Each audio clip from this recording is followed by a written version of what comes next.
Halo, Assalamualaikum warahmatullahi wabarakatuh. Saya Halimatus Sadiah, NIM 19089141. Saya mahasiswa Universitas Negeri Padang di Fakultas Ilmu Keolahragaan di program studi Ilmu Keolahragaan dengan jurusan Kesehatan dan Rekreasi. Video ini saya buat untuk menyelesaikan tugas akhir anatomi terapan saya dengan dosen pengampu Dr. Pudia, Ibu Anggun, dan Bapak Donald. Dengan materi 1, neurologia, 2, endokrin, 3, genitalia femininae, yang keempat, genitalia masculinae, yang kelima, hematologi, dan yang keenam, panca indera. Yang pertama saya akan menjelaskan tentang neurologia. Neurologia atau sistem saraf. Sistem saraf merupakan susunan yang sangat rumit dan sangat teratur. Fungsi sel saraf adalah menghantarkan impuls saraf untuk menyelaraskan hubungan antara suatu struktur dengan struktur yang lain. Sistem saraf terdiri dari yang pertama otak, yang kedua sumsum tulang belakang, dan yang ketiga serabut saraf. Susunan saraf pusat terdiri dari dua, yaitu yang pertama hemispherium cerebri, yaitu saraf terbesar yang terdiri dari 3 lapis pembungkus yang akan berlanjut hingga medula spinalis. Yang kedua ada medula spinalis, bentuknya silinder, terletak di dalam carnalis vertebralis, dikelilingi oleh meninges yang merupakan lanjutan dari hemisfer cerebri. Fungsi medula spinalis ini yang pertama, pesan diantarkan dari otak yang disalurkan melalui jalur ke atas dan jalur ke bawah. Yang kedua, traktus spinotalamik atau sensorik, mengantarkan sensasi nyeri, temperatur, dan sentuhan kasar. Dan yang ketiga, jalur posterior yang disebut jalur fasciculus coracilis dan fasciculus conaetus yang membawa sensasi sentuhan halus, posisi, dan getaran. Yang kedua, susunan saraf tepi, terdiri dari dua. Yang pertama itu nervi spinalis, dan yang kedua nervi cranialis. Nervi spinalis berhubungan dengan segmen medula spinalis, keluar melalui foramen invertebralis, dan semua nervi cranialis berhubungan dengan batang otak kecuali nervi olfactorius dan nervi opticus. Di sini saya akan jelaskan neurologia terhadap perubahannya pada saat kita olahraga. Pertama itu susunan saraf pusat. Olahraga dapat meningkatkan aliran darah ke otak dan membuat aliran darah meningkat, dan proses pengiriman isi dan bahan kimia yang dibutuhkan memori otak yang membuat transfer memori lebih cepat dan bertahan lama. Dan olahraga membantu mendorong peredaran darah lebih lama ke sel puncak otak lebih lancar. Yang kedua, susunan saraf tepi pada olahraga. Neuromuskular tidak dapat dipisahkan karena saat otot berkontraksi harus dirangsang oleh saraf. Proses lain yaitu relaksasi, yaitu proses menerima rangsangan dari luar. Perintah rangsangan diteruskan ke otot lurik. Dan materi selanjutnya yaitu tentang endokrin. Baiklah, saya akan menjelaskan tentang perubahan yang terjadi pada endokrin akibat olahraga. Sistem saraf dan endokrin berperan dalam respon dan adaptasi, mengatur aktivitas kimiawi sel di jaringan. Sistem jaringan merespon lebih lambat dari sistem saraf karena pengaturan endokrin pada fungsi sel luas.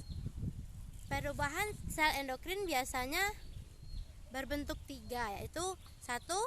Perubahan kecepatan sintetis enzim protein. Yang kedua, perubahan kecepatan sintetis molekul. Yang ketiga, perubahan permeabilitas membran sel. Perubahan konsentrasi hormon sulit diinterpretasikan karena dipengaruhi beberapa hal. Dapat disimpulkan bahwa peningkatan hormon saat olahraga adalah peningkatan produksi dan pengurangan distripsi. Materi selanjutnya tentang genitalia masculinae. Perubahan yang terjadi pada genitalia masculinae pada saat olahraga.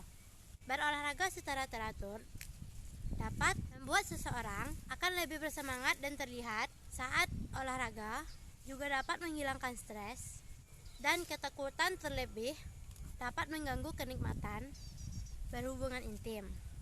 Gairah seks bertambah akibat aktivitas olahraga yang teratur, sebab dapat meningkatkan kadar hormon testosteron pada laki-laki, sehingga fungsi reproduksi baik internal maupun eksternal meningkat.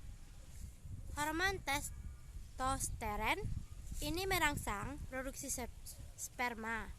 Olahraga juga dapat menambah gairah seksual karena dipengaruhi oleh baiknya hormon testosteron. Materi selanjutnya yang akan saya jelaskan yaitu tentang genitalia femininae, yaitu sistem reproduksi wanita. Olahraga dapat meningkatkan sistem estrogen pada wanita yang berpengaruh pada kemampuan seks dan juga menguatkan otot vagina. Pada saat menstruasi tidak berpengaruh terhadap olahraga. Karena itu, pelatih tidak mengubah jadwal latihan maupun lomba. Hanya saja diperhatikan pada kekurangan zat besinya, karena ditakutkan adanya gejala kekurangan darah.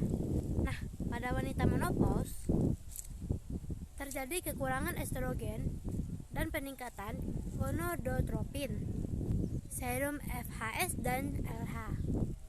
Rasa panas atau hot flash dapat dirasakan oleh wanita menopause dari badan ke wajahnya. Tetapi bagi wanita yang berolahraga tidak akan merasakan hot flash seperti wanita yang tidak berolahraga. Apabila rasa panas diakibatkan oleh diferensiasi estrogen, dapat dikurangi dengan cara meningkatkan estrogen dan prosterogen. Setelah olahraga dimungkinkan mengurangi diferensiasi estrogen. Apabila disebabkan oleh peningkatan LH dan olahraga, dapat menurunkan LH. Penelitian menemukan bahwa menopause dapat diperlambat dengan cara olahraga. Jadi selanjutnya saya akan menjelaskan tentang hematologi. Dan tentang yang pertama eritrosit, 2 leukosit, 3 trombosit, dan 4 darah dalam olahraga. Yang pertama saya akan menjelaskan tentang eritrosit. Eritrosit berbentuk lempeng bikonkav yang merupakan sel gepeng berbentuk piringan yang bagian tengah di kedua sisinya mencekung seperti sebuah donat dengan bagian tengah yang mengepeng, bukan berlubang, dengan diameter 8 nm, tapi di luar tebalnya 2 nm dan bagian tengah 1 mm. Yang kedua, struktur leukosit. Sel darah putih tidak berwarna, memiliki inti, dapat bergerak secara amoeboid dan dapat menembus dinding kapiler. Dan yang ketiga, struktur trombosit. Trombosit mempunyai banyak ciri khas, fungsional sebagai sebuah sel, walaupun tidak mempunyai inti dan tidak dapat berproduksi. Dan yang keempat, saya akan menjelaskan tentang darah dalam olahraga. Olahraga membantu otak lebih banyak mendapatkan darah akibat meningkatnya aliran darah dalam tubuh yang membawa banyak oksigen tetap tinggi. Pernapasan yang menjaga oksigenasi tetap tinggi. Baiklah, selanjutnya akan saya jelaskan tentang materi panca indera, yaitu tentang perubahan terhadap mata saat berolahraga. Aktivitas fisik dapat meningkatkan korteks visual untuk meningkatkan penglihatan. Olahraga juga dapat menurunkan konsentrasi inhibitory neuron mitter di otak, yang berarti saat konsentrasi neuron transmitter turun maka kemampuan visual akan meningkat. Olahraga berperan penting terhadap perawatan mata seperti mata malas atau ambliopia. Dan selanjutnya perubahan terhadap telinga pada saat berolahraga.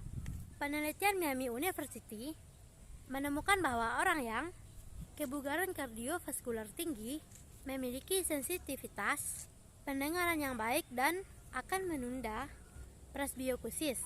Dan penelitian University Florida menyebut bahwa suplai oksigen dan nutrisi yang dibutuhkan untuk kesehatan telinga, terutama koklea. Dan hanya sekian materi yang dapat saya sampaikan. Dan saat ini kan lagi musim pandemi tuh. Nah, saatnya kalian untuk berolahraga untuk menjaga imun tubuh kalian agar tetap sehat dan agar kalian terhindar dari paparan virus corona. Dan ikuti protokol kesehatan.